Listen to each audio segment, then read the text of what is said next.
तमाम नाज़रीन का T9 टीवी न्यूज़ में खैर मकदम है। एक तरफ चीफ मिनिस्टर तेलंगाना दिल्ली में अपनी सरगर्मियां जारी रखे हुए हैं तो दूसरी तरफ रियासत में TRS पार्टी ने मरकजी हुकूमत की मुखालिफ किसान पॉलिसी के खिलाफ अपना एहतजाज जारी रखे हुए हैं। इसी ज़िमन में महबूब नगर मुस्तखिर के तेलंगाना चौराहे पर TRS पार्टी का धरना मुनज़्ज़म किया गया।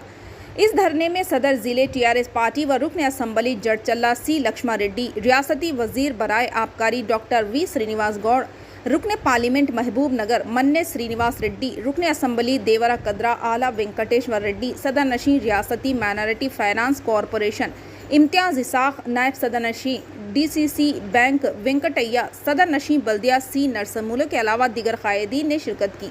रियासती वजीर डॉक्टर V श्रीनिवास गौड़ ने अपनी मुखातिबत के दौरान बीजेपी कायदीन के बयानात के फाइल वीडियोज़ बताकर कहा कि बीजेपी कायदीन खौल और फाल के पाबंद नहीं हैं और ना ही उन्हें तेलंगाना के किसानों की कोई परवाह है। वजीर मौसूफ ने मजीद कहा कि आज सारे मुल्क में अगर कोई किसान दोस्त रियासत है तो वो तेलंगाना है और रियासत में किसानों को मुफ्त बिजली, ज़राअत के लिए वाफिर मकदार में पानी फराहमी के अलावा किसान को फसल की लागत के तौर पर सालाना 10,000 रुपये रैतु बंधवा की शक्ल में दिए जा रहे हैं और यही वजह है कि आज तेलंगाना में रिकॉर्ड तादाद में धान की फसल पैदा हुई है। इन्होंने कहा कि जब तक मरकजी हुकूमत किसानों की फसलों की खरीदारी का ऐलान नहीं करती ये एहतजाज जारी रहेगा। आइए देखते हैं ये रिपोर्ट। चैनल को लाइक करें, शेयर करें और सब्सक्राइब करना ना भूलें। భూగర్భ జలాలు కూడా పైకి ఎగిసేసి పడుతున్నాయి. ఇవాళ 1000 ఫీట్లు వేయాల్సిన అవసరం లేదు, 200కి 300కి నీళ్ళు వచ్చేస్తున్నాయి.